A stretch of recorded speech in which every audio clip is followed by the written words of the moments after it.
Alright, let's rewind a little bit and talk about how we even got here. Believe it or not, space tourism isn't as new as it might seem, though yeah, it's definitely evolved in ways we could never have imagined. The first whispers of space tourism came up all the way back in the late 20th century.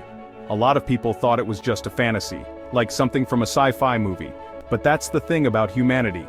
Once we set our sights on something, we're gonna figure out how to make it happen. So let's start with the late 2000s and early 2010s. By then, private companies were beginning to make serious moves into the space race. Up until that point, space travel was entirely the domain of governments, NASA, the Russian Space Agency, and so on. But in 2004, something huge happened. Richard Branson, the British billionaire behind Virgin Galactic, made a bold move. His company announced plans to offer commercial space flights. Now, we're not talking about luxurious trips to Mars yet. We're talking suborbital flights where you're floating in space for a few minutes and then coming right back down. It was a big deal though. Branson was betting that there would be enough rich people out there willing to pay for the chance to experience space, even if it was just for a short time. Then there's Elon Musk. If Branson was the first to actually announce the idea of commercial space tourism, Musk took it to the next level. He founded SpaceX, which was initially all about sending cargo to the International Space Station. But Musk had bigger plans. He was thinking long-term, like actually making space travel affordable for everyone, not just the 1%. Around 2010 he started pushing the idea of reusable rockets, something that seemed impossible at the time.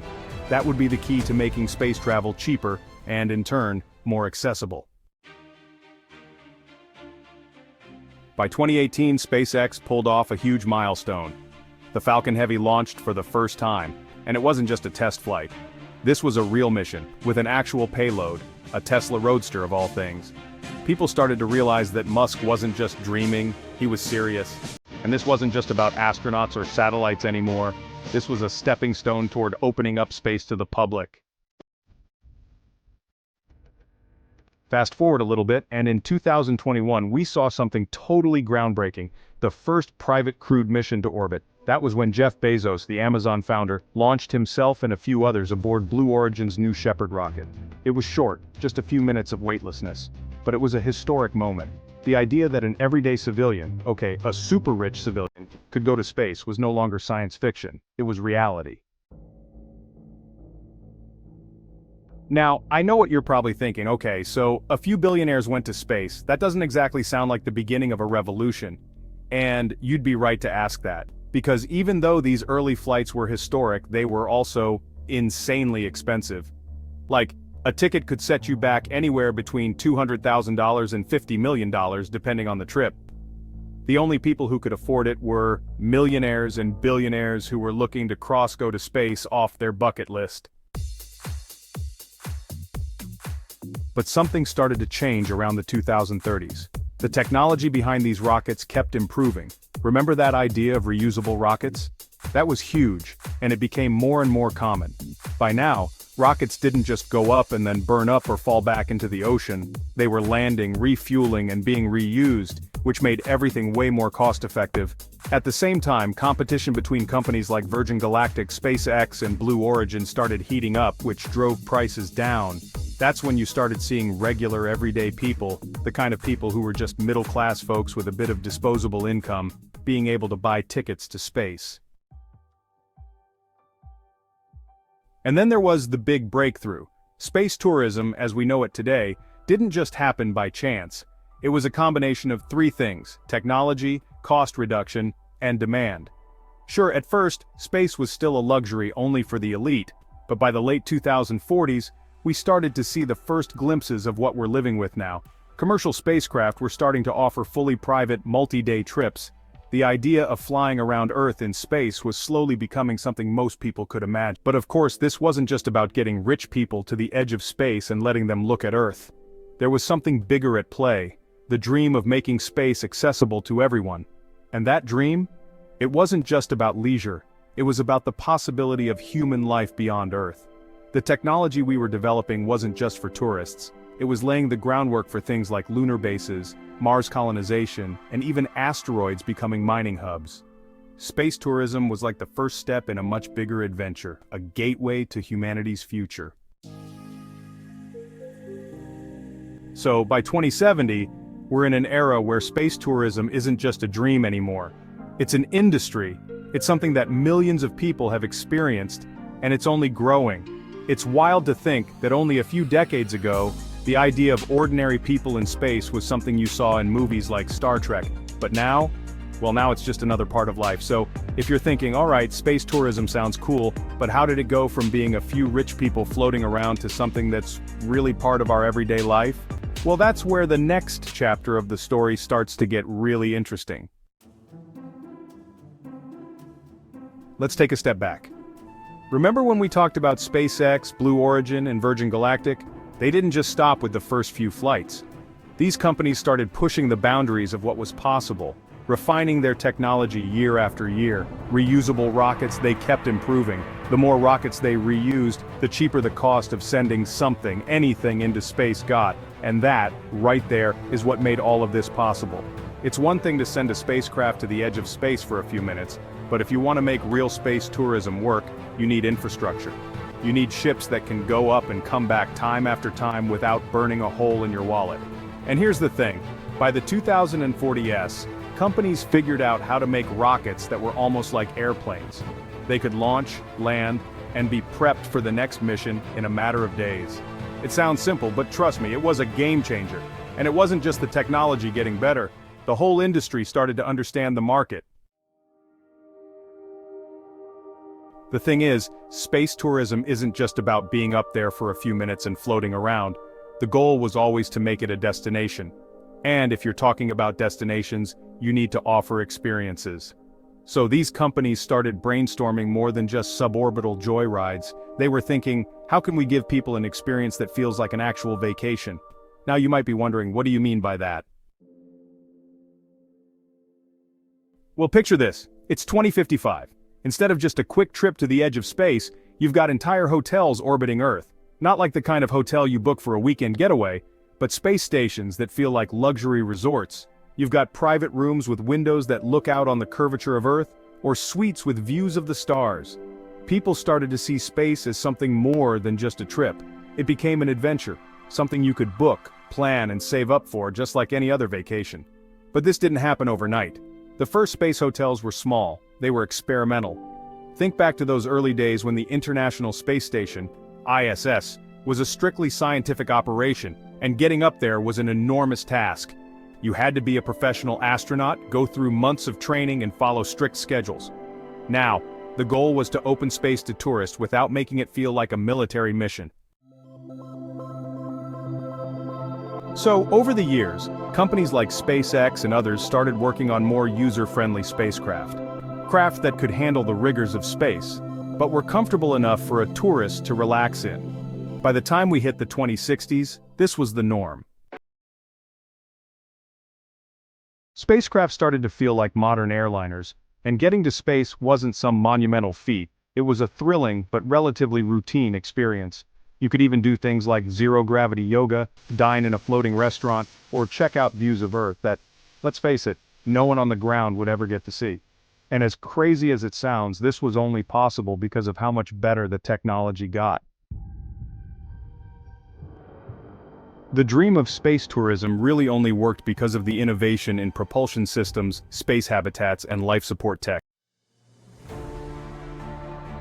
Another huge factor was how much easier travel to space became. With advancements in spaceports, yes, actual spaceports where you could check in, get your boarding pass, and board your spaceflight, space tourism became just like booking a flight to another country.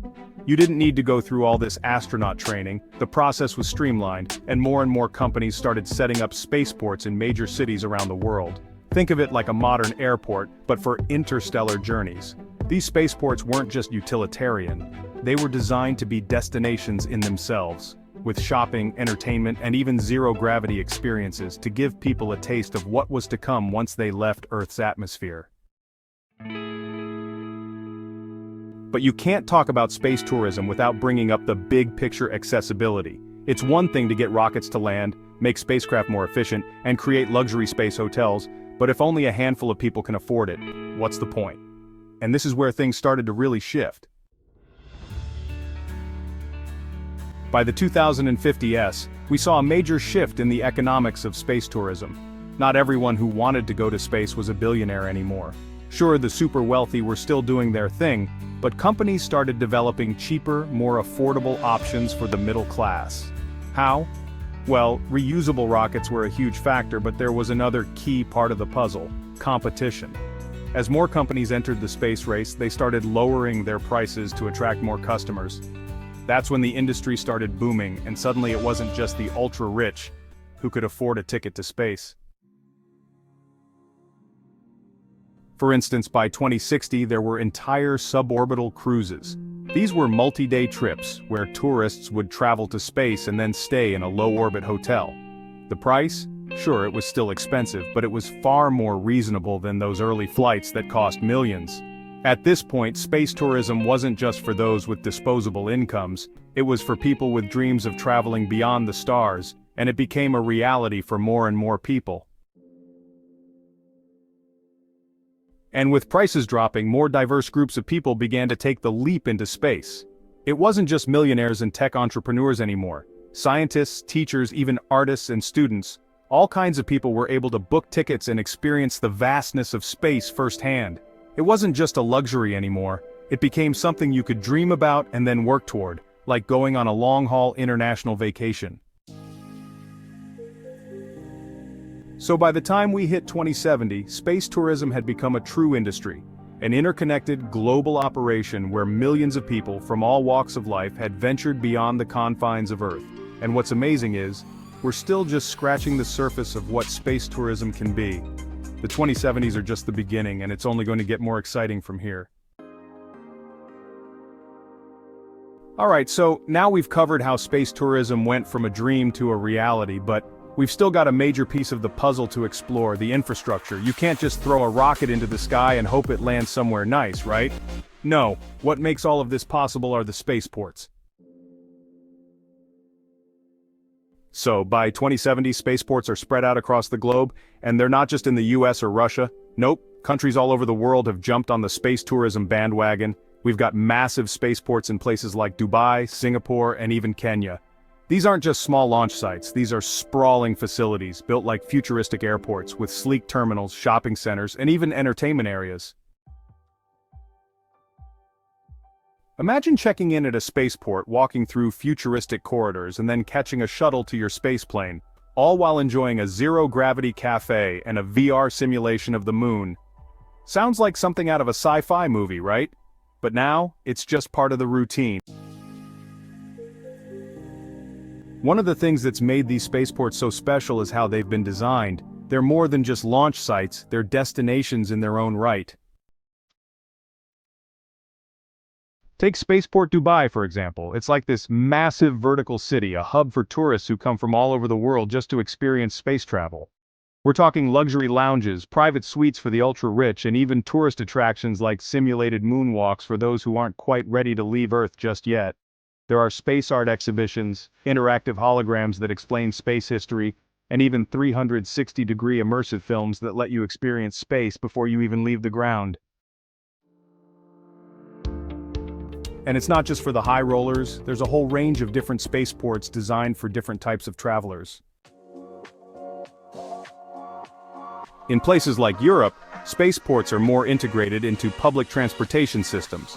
You can book a suborbital flight to orbit Earth for the day, and then catch a quick shuttle back down to your hometown, almost like how we book train tickets today. It's not just about the megacities anymore. Spaceports have become part of the global infrastructure, and the way we think about travel has completely shifted. Now let's talk about the actual spaceports themselves. They're huge, designed to accommodate the growing demand for space tourism. These are facilities that can handle hundreds, if not thousands, of space flights a year. We've got everything from horizontal launch pads, where spacecraft take off like airplanes, to vertical rockets blasting off like you'd expect. And these spaceports are fully equipped with the latest tech. Think of automated check-ins, AI-powered security systems, and even virtual assistants that guide you through the entire process, making sure you're ready for your flight to the stars. And here's the kicker. The spaceports are built to handle the environmental demands of space tourism. They've got climate-controlled environments, green energy systems, and sophisticated waste recycling processes. The idea is to make sure that even though space travel is high-tech and futuristic, it doesn't leave a massive carbon footprint behind. These spaceports are not only hubs of activity, they're also models of sustainability. Imagine a spaceport that runs entirely on solar power, or one that harvests energy from space-based solar arrays. By 2070, it's not just about getting to space, it's about doing it responsibly. But it's not just about the technology and luxury either. Spaceports also serve as educational and cultural hubs. Think about it. With so many people now traveling to space, these places have become the focal points for scientific discovery and innovation. In many of the larger spaceports, there are museum-like exhibits showcasing the history of space exploration, the science behind space travel, and the future of humanity in the cosmos. Visitors can take part in space-themed educational workshops, attend talks from astronauts and scientists, or even participate in simulated space missions before their own flights. And for kids, spaceports are becoming a kind of dreamland, places where young minds can get hands-on with the wonders of space. Of course, the real excitement comes when we start talking about what happens in space. But getting to space doesn't just rely on the spacecraft. It's the spaceports that ensure you're prepared for the adventure ahead. It's where you go through the initial health checks, the spacesuit fittings, and get briefed on what to expect during your trip. When you're gearing up to head to orbit or the moon, there's a lot more than just boarding a flight. There's a whole experience to go through before you even lift off. Let's also not forget that spaceports have become vital hubs for more than just tourism. With the growing popularity of space travel, some spaceports are becoming the central points for space-related industries. We're talking about mining companies launching missions to extract resources from asteroids, research stations setting up shop on Mars, and even farming experiments in space. The spaceport is more than a gateway to tourism. It's a launch pad for humanity's future in space. And as the demand for space tourism continues to skyrocket, we're seeing spaceports expanding and evolving to meet that need. The design and layout of these places have become more advanced, more futuristic. We're talking about modular spaceports, meaning entire sections can be added on as needed, whether it's a new terminal for passengers or an expanded area for private VIP space tours. These modular designs are adaptable, so if one spaceport gets too crowded or demands change, it can expand and grow accordingly, ensuring a seamless experience for all travelers. To wrap it up, by 2070, spaceports are far more than just launch facilities. They're fully integrated, bustling hubs of activity that cater to tourists, researchers, and industry players alike. They're like cities, built for the future, and the starting point for some of the most mind-blowing experiences you could ever imagine. Whether you're boarding a shuttle to the moon, or just exploring the spaceport's incredible technology, there's no doubt about it. Spaceports have become the heartbeat of the space tourism industry. Alright, so we've talked about how space tourism went from an idea to an actual industry, and we've seen how spaceports and technology evolved to support this new frontier. But now let's dive into the heart of it all, the business side of space tourism. How did space travel go from being this exclusive, expensive activity for the ultra-rich to something that millions of people participate in today? The answer, of course, is the commercialization of space. We're talking about a real, full-blown industry that's grown out of what was once a far-fetched dream. Back in the 20s, space travel was mostly the playground of billionaires. Companies like Virgin Galactic, SpaceX, and Blue Origin were taking people up on short suborbital flights, but the cost? Ridiculously high. A single seat on a commercial spacecraft could set you back hundreds of thousands of dollars. For the average person, it was out of reach, a fantasy. But over the next few decades, something incredible happened. First, it was the technological advancements we've already mentioned, things like reusable rockets, better life support systems, and more efficient spacecraft. But at the same time, something even bigger was happening: competition. You see, when these space companies first launched, they were all trying to carve out a niche in a new, emerging market. But as more players entered the field, it became clear that this was going to be an industry, not just a novelty. Space tourism companies had to start thinking about how to compete on price, quality, and experience. It wasn't just about getting someone to the edge of space anymore. It was about creating affordable trips, while making the experience unforgettable. So, how did they do it? Well, we're talking about a combination of cost-saving innovations and smarter business models. One of the first big changes came from companies that really embraced the idea of space as a service. It wasn't just a product, they were offering entire packages. Instead of simply offering a flight to space, these companies began selling experiences. Think about it, what people really wanted wasn't just to float in zero gravity for a few minutes, it was to see Earth from orbit, have dinner with a view of the stars, or maybe even do a spacewalk. The idea was to sell the entire experience from the moment you check in at the spaceport to the time you return to Earth. By the 2040s, space tourism started to look more like booking a luxury vacation just in space. You could choose between a range of experiences. Want a quick suborbital hop for a few $100,000? That was an option. Want a multi-day trip around Earth complete with meals in zero gravity and views of the auroras from space? That was on the table too. Want to visit a space resort where you could float around a space station and enjoy the same amenities you'd find at a five-star hotel? Absolutely. At the same time, these companies started to use technology to lower their costs. Reusable rockets like SpaceX's Falcon series became the backbone of the industry.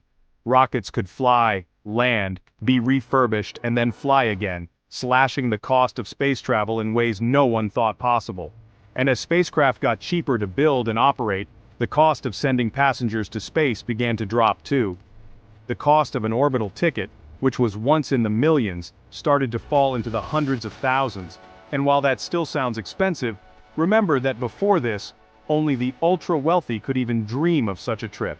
By the 2050s, the cost of space travel started to look more like a high-end international vacation.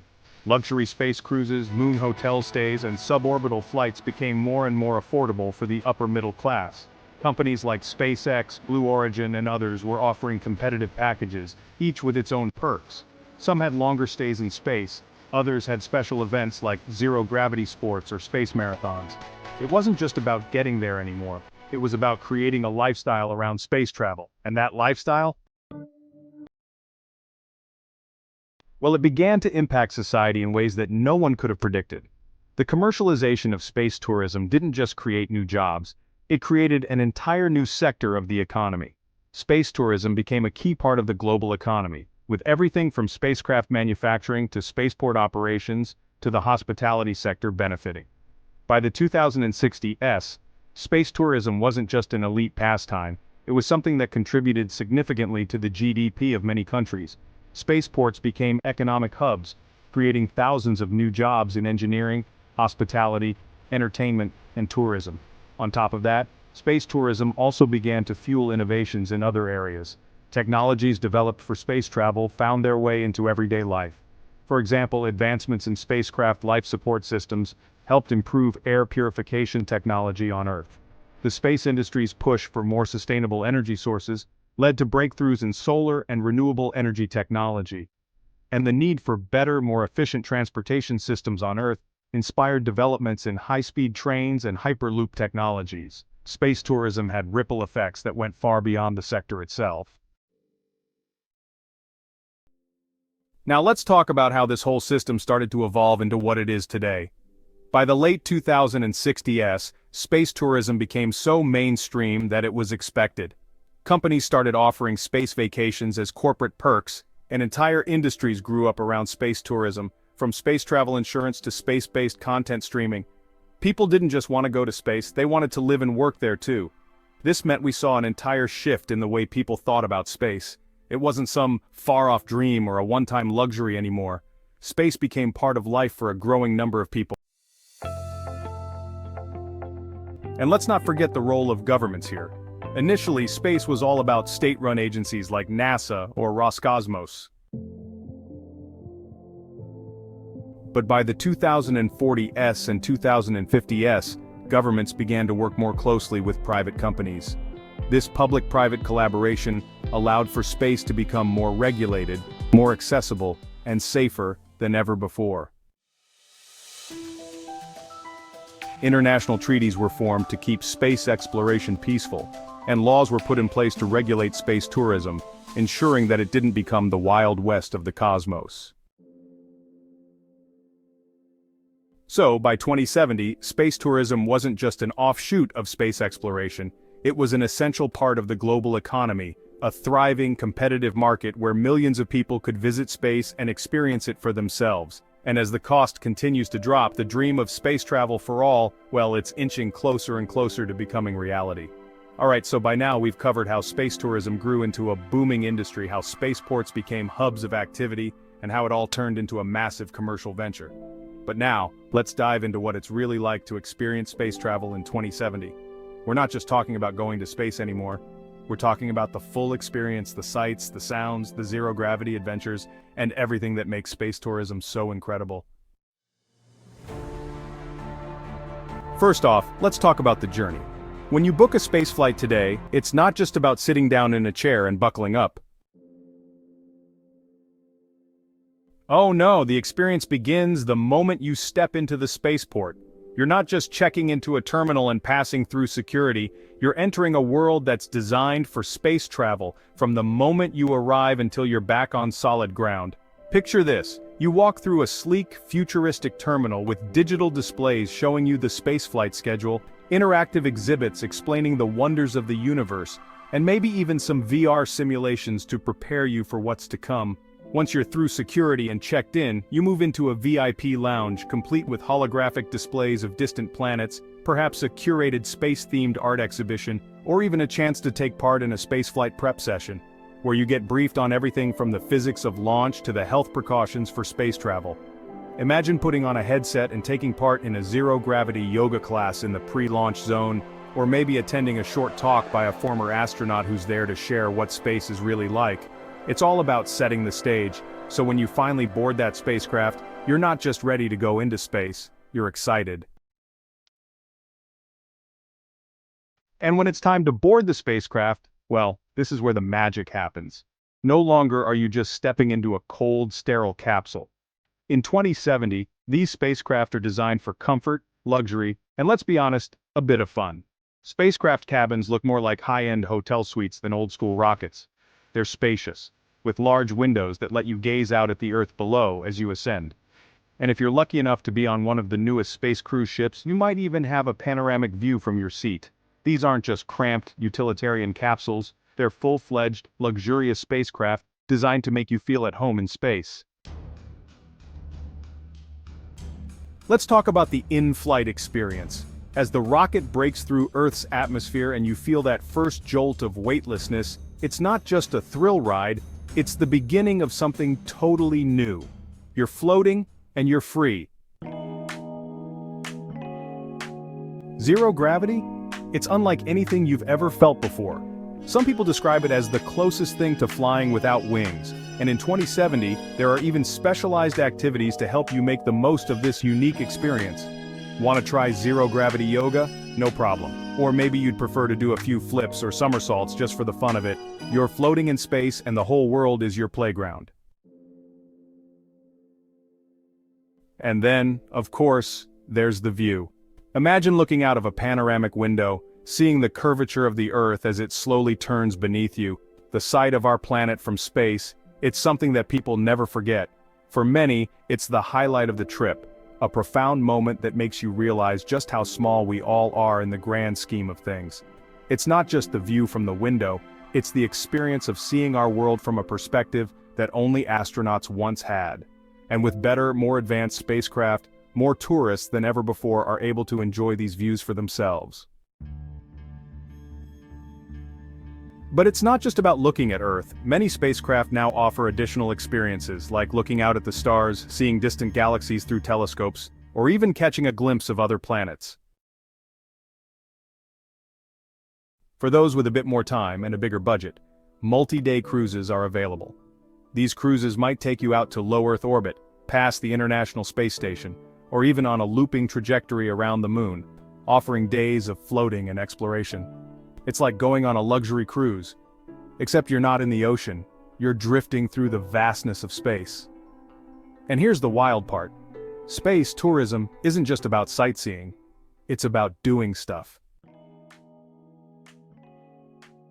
By 2070, some spacecraft have become floating adventure parks. Want to try space sports? You could be playing a game of space basketball or soccer with no gravity to slow you down. There's even a version of space baseball, a sport where you play a game of catch using magnetic balls that float around you. And if you're into something a bit more extreme, there's zero-gravity bungee jumping, where you can leap off the side of the spacecraft and float in space for a few moments before being pulled back in.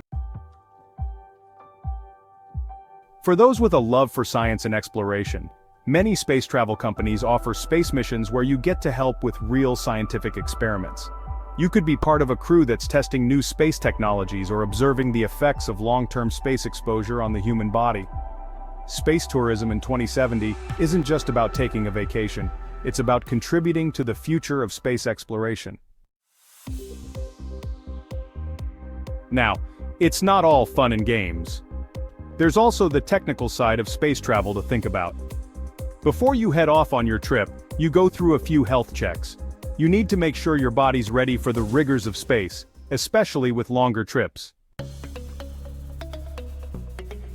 Fortunately, the technology around life support and health monitoring has come a long way, and medical staff on board are trained to handle everything from minor issues like motion sickness to more serious emergencies.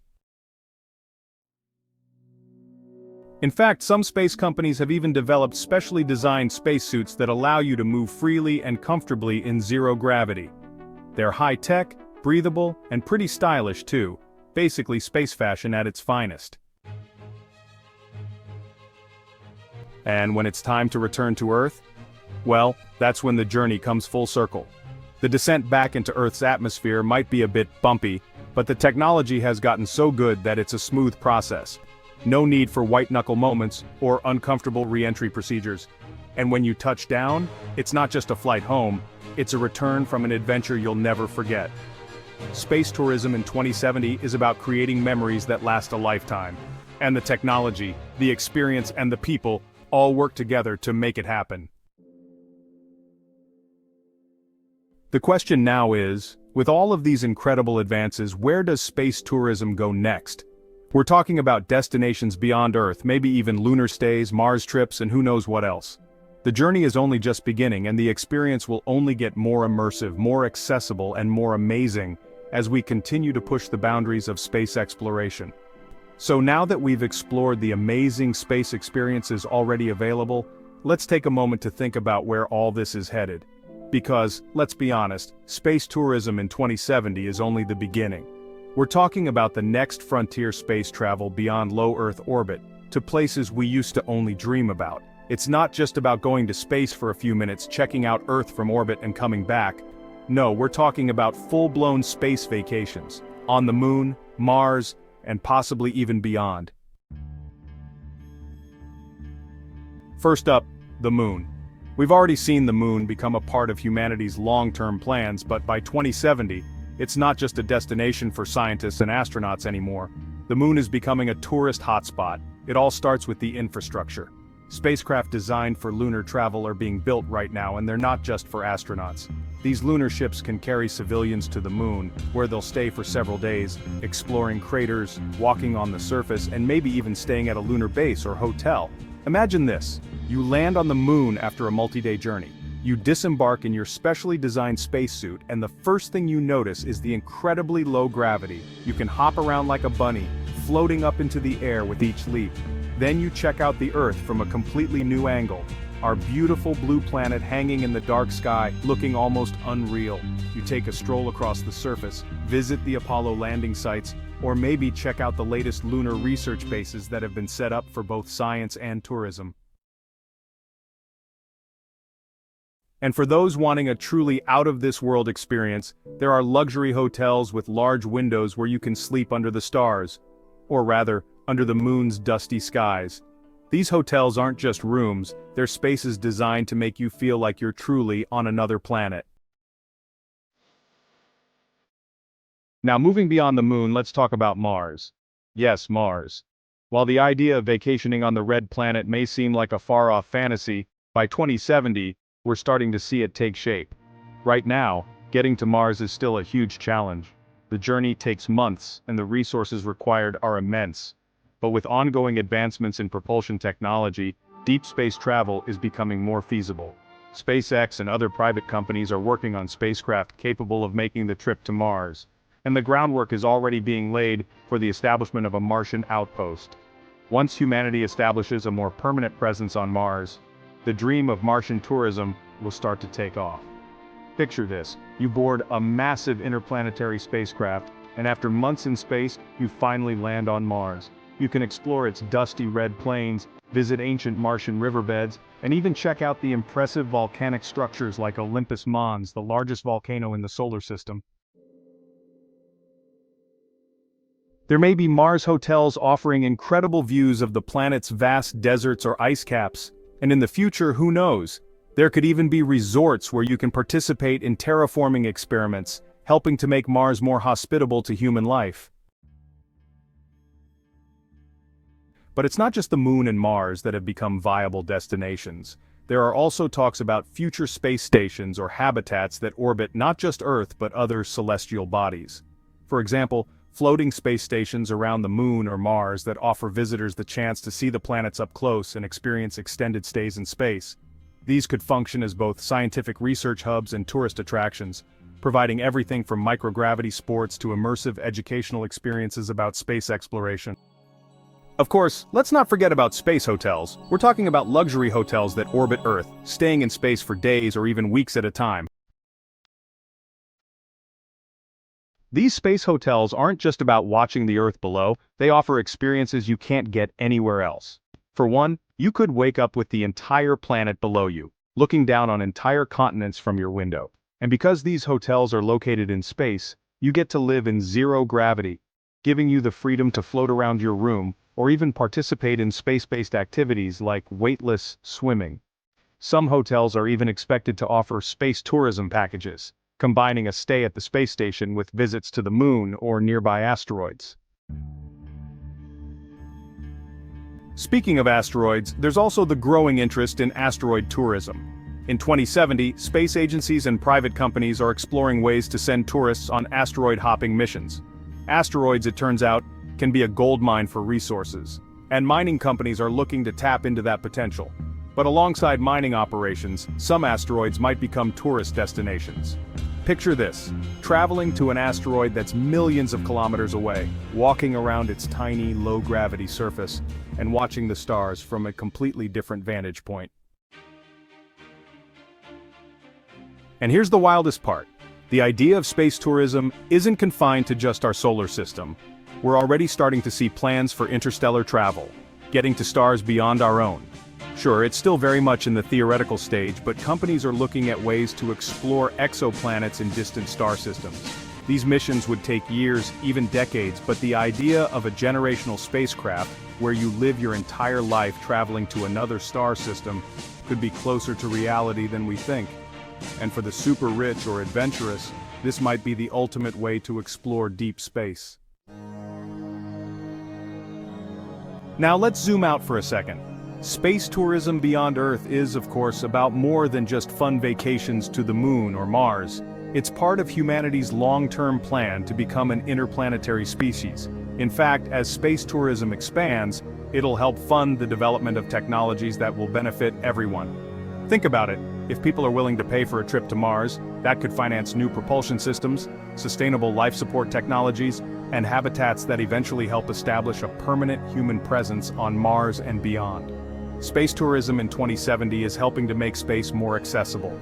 The more people experience space, the more likely they are to understand the importance of exploring the cosmos, protecting the environment, and looking for ways to preserve humanity's future. It's not just about the thrill of space travel, it's about using these experiences to drive humanity toward becoming a multi-planetary civilization. And let's not forget that with each new destination, each new step into the unknown, space tourism is pushing the boundaries of what we can do as a species. It's opening up space, not just for scientists or astronauts, but for ordinary people, people like you and me, who have dreamed of exploring the stars. By 2070, we're seeing the beginning of a new era, one where space is as much a part of our lives as flying across the globe was in the early 21st century. Who knows where we'll go next? First off, let's talk about the economic impact. Space tourism has created a whole new industry, one that's not just about sending a few rich people into space. By 2070, it's a multi-billion-dollar sector that supports thousands of jobs. Engineers, technicians, pilots, space tourism coordinators, spaceport operators, hospitality staff, and more. Spaceports, once just a concept, are now buzzing hubs of activity, and they're not just about sending people into space. They're also driving local economies. Cities that host these spaceports are seeing an economic boom, with everything from hotels to restaurants to tech companies benefiting from the influx of tourists, scientists, and innovators. And it's not just local economies, the global economy is feeling the ripple effects too. When companies send tourists to space, they're not just making money off the tickets. They're also advancing technologies that can be applied to other industries. Things like rocket propulsion systems, space agriculture, and resource extraction technologies that could be used to address problems on Earth. Space tourism is funding research and development in fields that benefit us all, like sustainable energy, new materials, and better telecommunications.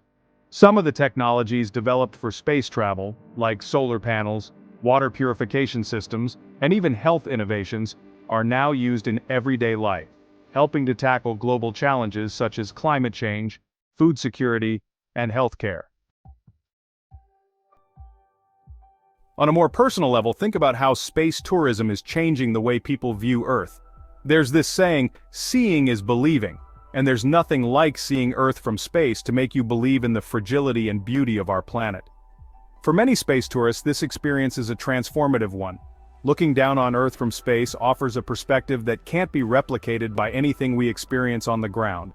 It's that moment when you realize just how small we are in the grand scheme of things, and how interconnected everything on Earth really is. It's a humbling experience that can lead to a greater sense of responsibility to take care of the planet. And this brings us to the cultural impact. As space tourism becomes more widespread, it's shifting our collective consciousness. More and more people from all walks of life are able to experience space and see the world from a perspective once reserved for astronauts. It's making space feel less distant, less otherworldly, and more like something we can all be part of. The idea of space being for the few is fading, and we're entering an era where space is for everyone. That's not just exciting, it's a huge shift in how we think about the future. But it's not just about feeling good. The environmental impact of space tourism is something that's being seriously considered in the industry's growth. As more rockets are launched and more spacecraft take off, there are legitimate concerns about the impact on Earth's atmosphere, space debris, and the carbon footprint of space travel. In the early days, this was mostly about making sure that space tourism didn't just stay the domain of the ultra-wealthy, it was about balancing excitement with sustainability. And by 2070, the space tourism industry has learned a lot about reducing its environmental impact. Companies are using green technologies like reusable rockets that minimize waste and emissions. Solar-powered spacecraft are becoming more common, and there's a growing movement to make space travel as sustainable as possible. This includes developing ways to clean up space debris, as companies look for solutions to preserve the orbiting environment for future generations. So, space tourism is pushing humanity to think about sustainability not just on Earth but in space as well. The question isn't just how we make space travel more affordable and accessible, it's also about how we do it responsibly. People who've traveled to space often come back with a deep sense of connection to the planet and a heightened awareness of environmental issues, and that's something that can't be underestimated. The hope is that space tourism can be a model for how humanity can explore, grow, and innovate without leaving a destructive footprint behind. Space tourism also plays a role in fostering international collaboration.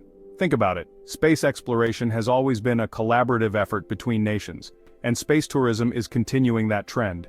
With more countries and private companies involved in space travel, the space tourism industry is creating opportunities for countries that never thought they'd have a space program of their own. As the cost of space travel continues to come down, we may see space tourism become a truly global activity, with people from all over the world able to participate. It's also encouraging international cooperation in areas like space law, space traffic management, and the sharing of space-based resources. As nations and private companies work together to solve the challenges of space exploration, space tourism is acting as a bridge, bringing people and cultures together in ways that were once unimaginable. Another fascinating impact is on education and inspiration. The ability to go to space and experience the cosmos firsthand is inspiring a whole new generation of scientists, engineers, and dreamers. Kids growing up in the 2060s and 2070s are no longer just dreaming about being astronauts. They're dreaming about being part of the space tourism industry, designing spacecraft, building space stations, or working as guides and experts for space tourists. Space tourism is creating a new kind of space exploration, one where ordinary people, not just experts, can make meaningful contributions. The future astronauts of tomorrow may be the ranks of people who travel to space as tourists today. So what's happening on Earth? Well, space tourism is fostering a new global community of space enthusiasts, helping to drive technological innovation and encouraging us to think beyond the Earth, toward the Moon, Mars, and the stars. It's also making us realize that our actions on Earth and in space are connected, and that perspective is exactly what humanity needs to thrive, not just on this planet, but beyond it. In many ways, space tourism isn't just about leaving Earth behind. It's about bringing the lessons we learn in space back home, enriching life on Earth, and setting the stage for the next great chapter of human exploration. And as we continue to build this spacefaring future, it will be interesting to see how the relationship between our home planet and the vast cosmos evolves.